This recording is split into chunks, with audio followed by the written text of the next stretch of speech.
नमस्कार।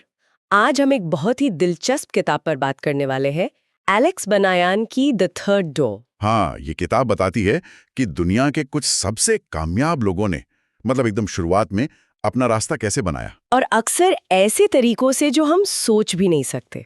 तो आज हम इसी पर थोड़ी गहराई से चर्चा करेंगे कि कैसे लीक से हटकर सोचा जा सकता है। बिल्कुल, क्योंकि ये किताब पारंपरिक सोच को कि भाई सफलता का एक सीधा रास्ता है, उसे चैलेंज करती है। इसका जो सेंट्रल आइडिया है वो है तीसरा दरवाजा।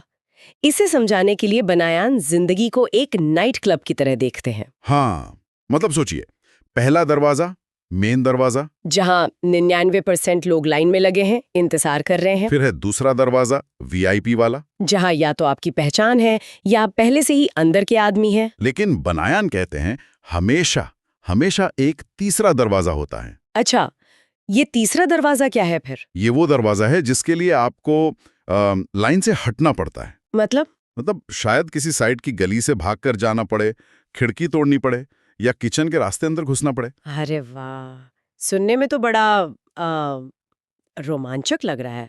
है तो ये सिर्फ मेहनत नहीं है, ये क्रिएटिविटी, हिम्मत और हटकर सोचने का सिंबल है, जैसे बिल गेट्स ने किया या लेडी गागा ने। हाँ, बिल गेट्स वाला किस्सा तो कमाल है। आईबीएम को वो ऑपरेटिंग सिस्टम लाइसेंस कर दिया जो उनके पास था भी नहीं उस वक्त। एग्जैक्टली ये दिखाता है कि तीसरा दरवाजा सिर्फ जुगाड़ नहीं है, ये एक सोचा समझा साहसी कदम है। और बनायन का खुद का सफर, वो भी तो इसी का उदाहरण है। मतलब अपने प्रोजेक्ट के लिए पैसे चाहिए तो the prize is right game show में चले गए। हाँ, ये कमाल की बात है। दिखाता है कि सिर्फ लगे रहना काफी नहीं है, आपको क्रिएटिव होना पड़ेगा, अडेप्ट करना पड़ेगा। बिल्कुल, जैसे जब वॉरेन बफे से मिलने के सीधे रास्ते बंद हो गए। तो हार नहीं मानी, शेयर होल्डर मीटिंग का टिकट जुगाड़ लिया। ये अडेप्टेबिलिटी, ये लचीलापन बहुत जरूरी है। रुकावटें आपको और क्रिएटिव बनाती हैं। लेकिन ये सब अकेले करना तो बहुत मुश्किल होता होगा। किताब में मेंटरशिप पर भी काफी जोर है। हाँ, सही गाइडेंस। बनायन को इलियट बिस्नो जैसे लोग मिले जिन्होंने सिर्फ रास्ता नहीं दिखाया, बल्कि दरवाजे खोले। इतिहास में भी ऐसे कई उदाहरण हैं, वॉरेन बफे और बिल गेट्स। स्टीव जॉब्स और मार्क ज़करबर्ग। सही मेंटर मिलना किस्मत बदल सकता है। और ये सिर्फ मेंटर ढूंढना नहीं है, उनसे सीखने के लिए तैयार रहना भी है। और ये भी समझना कि ये एक टू वे स्ट्रीट है। आप सीखते हैं और बदले में कुछ वैल्यू देते हैं, अपना नजरिया, अपनी एनर्जी। और ये रास्ता फूलों का नहीं था। बनायन कई बार फेल हुए। मार्क ज़करबर्ग से मिलने की कोशिश नाकाम रही, वॉरेन बफे से भी। बिल्कुल।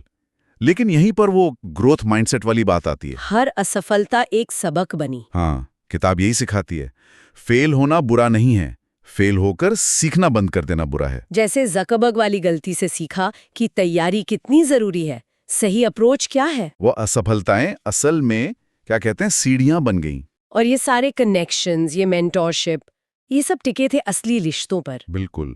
नेटवर्किंग का मतलब सिर्फ कॉन्टैक्ट जमा करना नहीं है। किताब की एक लाइन मुझे बहुत अच्छी लगी, लोगों को इंसान पसंद है, इनबॉक्स में अनजान नाम नहीं। एकदम सही बात।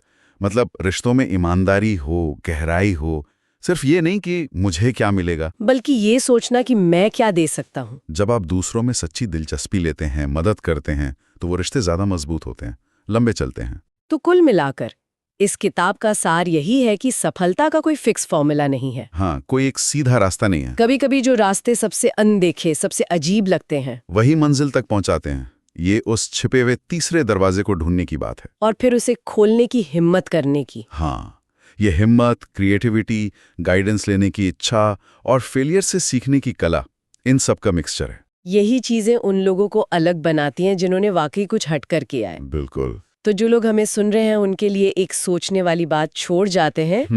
क्या आपकी अपनी जिंदगी या करियर में भी ऐसे तीसरे दरवाजे हो सकते हैं जिन्हें आप शायद अभी देख नहीं पा रहे? हाँ, मतलब अगर रोज की भीड़ भरी रात से जरा हटकर देखें, तो कौन से अनजाने, अनदेखे अवसर दरवाजे पर दस्तक दे रहे होंगे? सोचने वाली बात। क्या आप जिंदगी बदलने वाली किताबें पढ़ना चाहते हैं पर टाइम नहीं है? चिंता मत कीजिए। बुक बाइट्स पॉडकास्ट पर हम आपके लिए लाते हैं दुनिया की बेस्ट मोटिवेशनल और सेल्फ हेल्प बुक्स की शॉर्ट और पावरफुल समरी सिर्फ 10 से 15 मिनट में। Atomic habits, rich dad poor dad, think and grow rich जैसी किताबों की कमाल की सीख हिंदी में सुनिए। बस अभी सब्सक्राइब करें और बेल आइकन दबाएं ताकि कोई भी नया एपिसोड मिस न हो। ज्ञान का ये सफर आपके साथ ही पूरा है।